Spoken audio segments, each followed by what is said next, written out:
Hello everyone and welcome to today's major markets update for Monday, May the 9th, 2022. I hope you all had a great weekend and a nice Mother's Day and took care of your mothers as they deserve. And with that, let's go straight to the onslaught that's going on Wall Street. The bear market is here, according to everybody, and this would be the first time as far as I'm concerned, that everybody knows we're in a bear market before actually the bear market really got even started. Most of the time, people don't know we're in a bear market until most of the bear market is behind us. So what's going on? Is maybe this once and for all the final chapter in that now everybody is knowing exactly what's going on. It's possible. We always keep an open mind, but from a sentiment point of view, it's quite odd.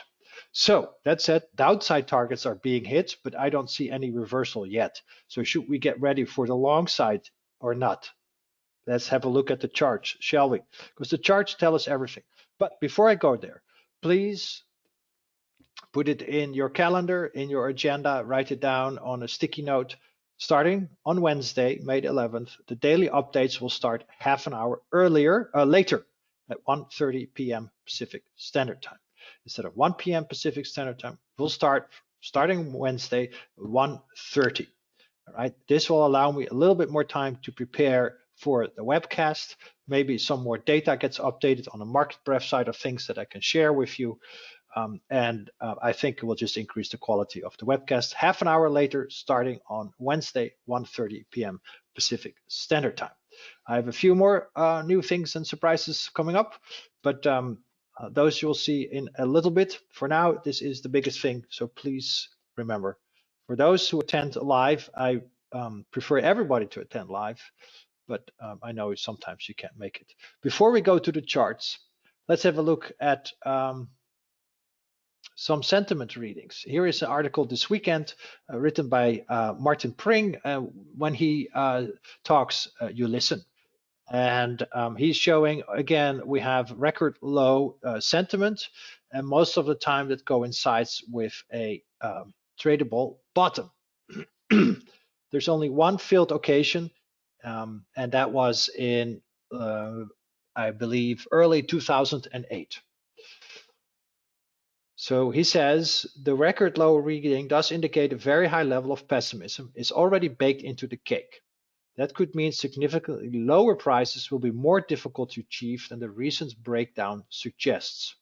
Alternatively, those indexes that have not yet broken down could receive a new lease on life by reversing to the upside and avoid the cliff entirely.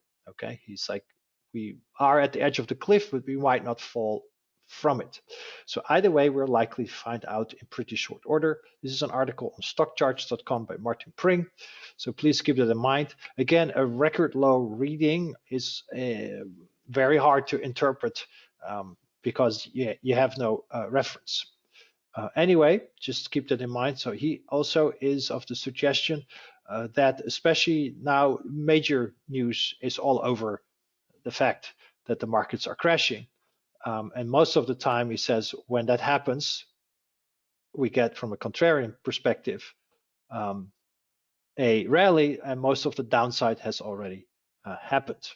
Is when we go to the mainstream, that it is on FinTwit and all that stuff is a little more particular, but most people won't realize that it's a bear market until you're pretty much a year in. Now, what is a bear market? In my humble opinion, a bear market is at least a 50% correction that's going to last for a minimum of 1 year. The longest subsequent drawdowns we've had in the markets are 4 years in a row in the 1929-1930 market crash. Everything else sees about 2 to 3 down years in a row, and that's it. Everything else is pretty much up, up, up, up. Because the long-term trend of the financial market is higher, there's no point of having a stock market that only goes lower. So this means we are really at the early stages of a bear market because we've only declined so far for 5 months. Maybe 7 for some other indexes, but that's about it. So that means we're really at the early stages of a bear market. So why does everybody already know that we're going to go into a recession, we're going to crash, and all those things? Most of the time, bull markets end when nobody suspects it. So there's quite some interesting articles. This is by Avi Gilbert as well. He also remains of the perspective that we should rally higher. Here's an interesting list I wanted to show you. When CNBC starts airing markets in turmoil, and since 2010, this has led to extraordinary returns. Again, when the mainstream media starts to pick up on the markets in turmoil, most of the downside is behind us. He has written some very nice articles, part 1, 2, and 3, that I can highly recommend. I know it's a competitor. I don't care about that. What I want is that you get all the information out there that's available. This is free of charge, nothing paywalled or anything. You can read it. A very nice introduction on how mass sentiment works, why the Federal Reserve is actually not really that important, why earnings are not that important, and why the market marches to the beat of its own drum, right? So please have a look, for example, at the March 2020 crash. COVID had barely hit and we're already at the lows in the market. And when everybody screams we're going into a recession, that's when the market rallies, okay? Look at 2009, every time the Fed tried to intervene, the market just kept on crashing and crashing, okay? So whatever the Federal Reserve did, it didn't help. Anyway, so please have a look. He's great. This is very, very well written, 3 parts. If you have some time overnight or maybe want to fall asleep, read it. I'll send the link with it in today's update. Then, of course, the news is entirely dire. So we're falling into a bear market according to Market Watch. Okay, 50% sell-off according to Nasdaq. We are at a reset for Wall Street according to Goldman Sachs and the rest of everybody out there. We should see a rebound, but everything is souring. I cannot find anything positive anywhere about the markets. Not that there is much positive to say about it, but there isn't. Here as well, funny, are any more bulls out there? FinTwin sentiment seems unrealistically bearish. Okay, so we scroll down around my Twitter feed. This is an interesting one. Mark Minervini, must follow Mark Minervini. If not, he's a great motivator. He's made his mark in the markets, and if you want to get better in your trading, please read. As he states, while you do nothing, sit on your hands or go into inverse ETFs, then the weak, the unskilled, and the undisciplined are laying the groundwork for your success. Absolutely. The weak, undisciplined are the ones, the trolls out there that say they have made millions of dollars and all that stuff. They don't. Okay. Nobody ever shares their trading account with anybody. It's all just hot air. He shows really what it's up to. So please remember, you have the information to your advantage. Again, I cannot be always right. Nobody can be always right. And if you have still troubles with trading, and sign up for my trading alert service for beating the markets hand over fist. Just partial closing inverse ETF positions. We started on Thursday, 3-time ETFs. So we're racking in the money while the markets keep souring. So that brings me to the charts, and we've reached now the 5th wave target zone. The ideal downside target zone was 44.40 till 39.78, and we got to 39.75. Then a CSA relationship targets 39.25. Again, it doesn't mean we have to bottom here, right? This is simply what we are tracking, and then the market can decide if it wants to do something else. We got the curveball here with this up, down, up sequence. That surprised me. It happens, but we're here back on track. Once we got the breakdown on Thursday, continued lower, we changed thought accordingly, and now we are already in the downside target. Okay, so can it drop lower? Yes, it can. Can it go to 3,700? Yes, it can. Can the top already be in? Yes, it can. So far, I still only see 3 waves lower on the bigger time frame. Can this then become a very large flat for a cycle 4th wave? Yes, it can. In that case, we still need a large B wave bounce, and this is wave A. Then we get a B wave bounce, probably back to about, I would say 4,600 plus or minus 100. And then we get the C wave like we saw in February, March of 2020, probably bringing us down to 2,000 level. So yes, we can have topped, absolutely. It is absolutely possible. But that's why we have stops in place. For every time frame, there has to be a stop in place where you say, you know what, I'm out. whatever this guy says, it's great, but I'm out. I want to wait and see till things reverse and get better. Okay, this is why we have the target zones for buying and selling and all those good things. This was a buying target zone. This was a selling target zone. Just as here, this was a selling target zone or inverse ETF short target zone if you want to use Elliott Wave. Now, for example, my trading system here went long 3-time ETF for the NASDAQ100. It got stopped out. Okay, it got stopped out here for a loss. Oh, you took it on the chin. Oh my God, trading system sucks. I'm going to unsubscribe. This is the worst. But look what it prevented. This is what it prevented. This is what you need to look at. How much loss you have prevented further to the downside.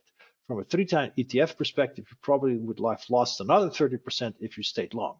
So yes, you need to cut your losses because you can prevent much further drawdowns. That's truly trading on any time frame. Okay, so if you've been long for I don't know how long, whatever it is, at some point you need to say, okay, whatever is going on, I'm out and I'm going to wait and see. There's nobody that can say anything against that when you take a defensive stance. Okay, especially since from my perspective, this correction has become much more complex than I would ever imagined. When we started to decline here in January, we've technically done enough, and it's become increasingly complex. But for now, we're tracking this impulse. In January, we had done enough. I thought we'd bottomed, and we didn't.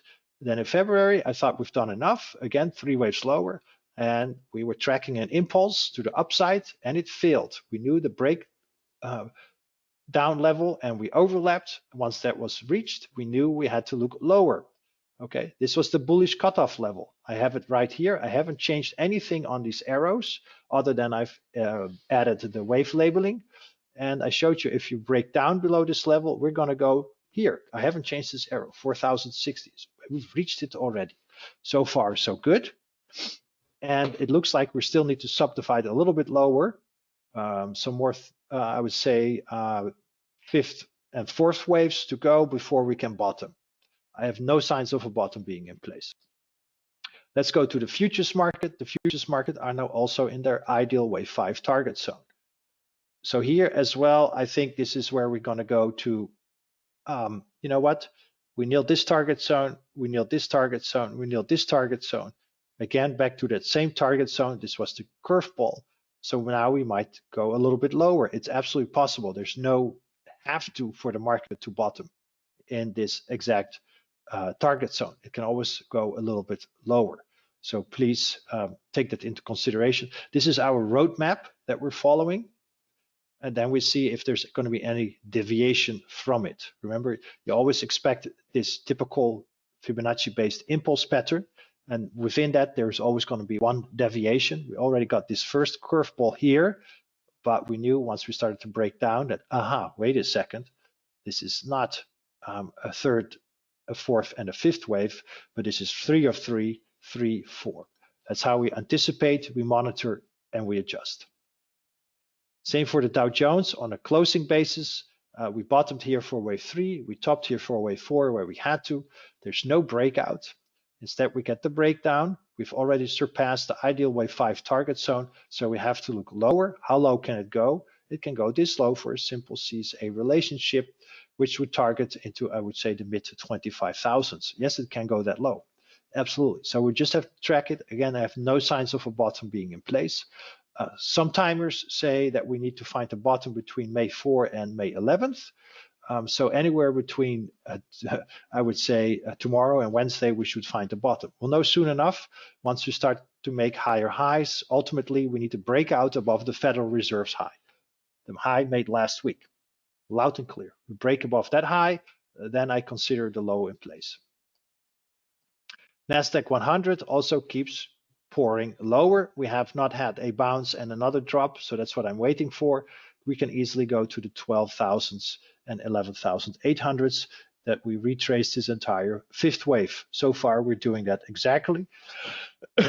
As planned, according to the market, we need to retrace often an entire prior lower degree 5th wave.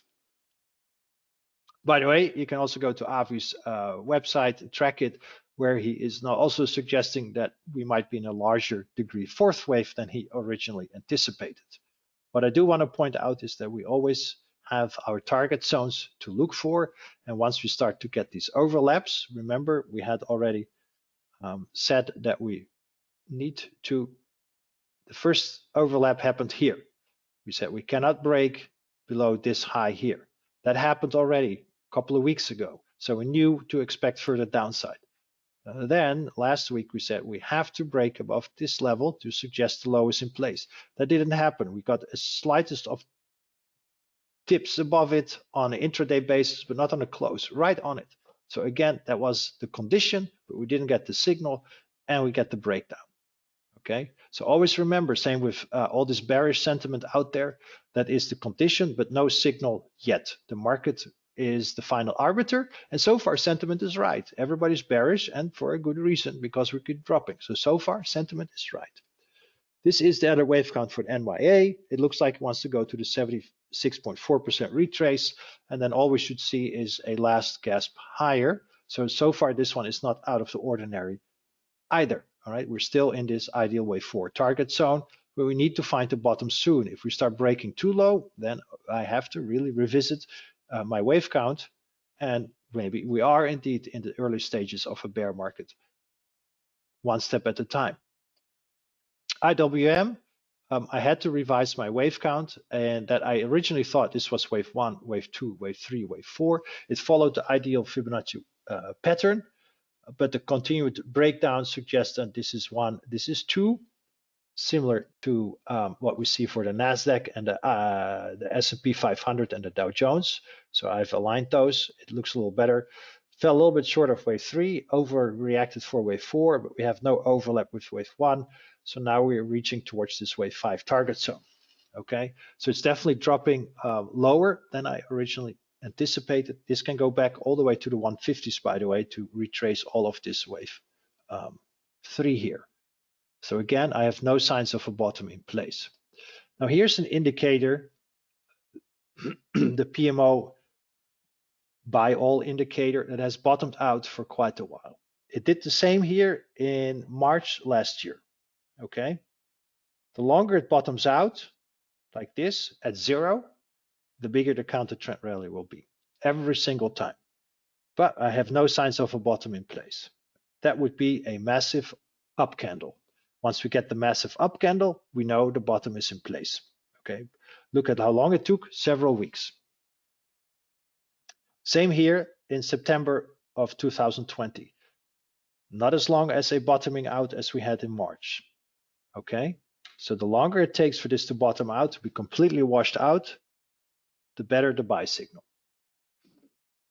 Meanwhile, the new lows are increasing. We had this nice negative divergence setup. That is a condition, but not a signal. And we spiked highly above it today. So this negative divergence has been erased. Is that bad? No, not necessarily. Please compare it to the March and February crash. So we're not really at such high levels yet.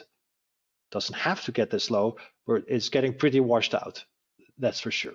I have no data yet on the put call ratio. It was 0.72 on Friday. I'm very interested to know where we're going to close for today on the put call ratio, if we're going to see finally some extreme sentiment readings. Here's the stock I follow. Tesla, I tweeted about it today. It looks like we got a nice 1, 2, 3, 4, 5 setup into the 5-wave target zone. But we have no bottom in place, can easily go to the 700s, potentially as low to the 600s for a larger fourth wave. Also, this one you can clearly see the same pattern as we had in the stock market. Looked like we had a potential completion of the fourth wave here. We've done enough, but it seems like it wants to do a little more complex. So let's have a look here what's going to happen. I think it's going to be a nice proverbial canary in the coal mine. Okay. So overall, we have reached the ideal 5 downside target zone, but I have no signs of a reversal yet.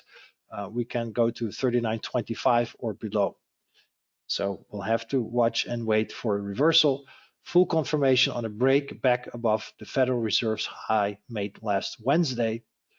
And when we start to see some upside reversal patterns, we can narrow that or lower that level as well. For now, again, the short term suggests we need to wrap up a couple of more third, fourth, and fifth waves. Also for the futures market, we're right here into the ideal wave 5 target zone. We got the proverbial curveball last week. We got back on track. So we have now reached this level as I've had to, based on the ideal Fibonacci based impulse pattern, but there's no sign of a reversal yet. Dow Jones as well is extending beyond the normal path, bottomed where it had to, topped where it had to, and then most of the time you always get this one that doesn't want to stick to a pattern and it's dropping lower. And again, it can drop quite a little bit further, but as you can see, this part here is much closer to the bottom than where we were, especially given, as I said, with sentiment, most of the time the mainstream media picks up when most of the decline has already happened. NASDAQ100 still tracking an up day and a down day, can go into the 11,000s as well. NYA still suggests for fifth wave setup. IWM had to adjust the wave count to align it with the other indexes. Then the 1, 2, 3, 4 setup didn't materialize as I thought it would, even though it was initially following an ideal Fibonacci-based impulse pattern. And here are the levels I'm looking for to tell me that the low is in place. The first one is, of course, last Wednesday's Federal Reserve high, and then we need to break above 200 plus. Okay, same for all the other indexes, of course. So some of the market breadth indicators are at massively oversold levels, from where the longer they stay like this, the bigger the counter trend rally will be. Okay, so it's going to be interesting to see what the put call ratio will be for today, and some other stocks have not bottomed out yet. And if there are any indication that do suggest a little bit further downside for the markets is ahead as well. So that's all I have for today. So again, the downside targets are now being hit. I have no reversal in place. So should we get ready? Not yet. Wait for confirmation. Again, this would be the first bear market, but there has to be a first for everything, where everybody knows it is a bear market before it get even started in earnest. So we all get to sell before we see the true bear markets, because bear markets are, in my humble opinion, at least 50% correction. And S&P 500 sits at about 15, 16%. So it's not even done half of a bear market. And we all know it.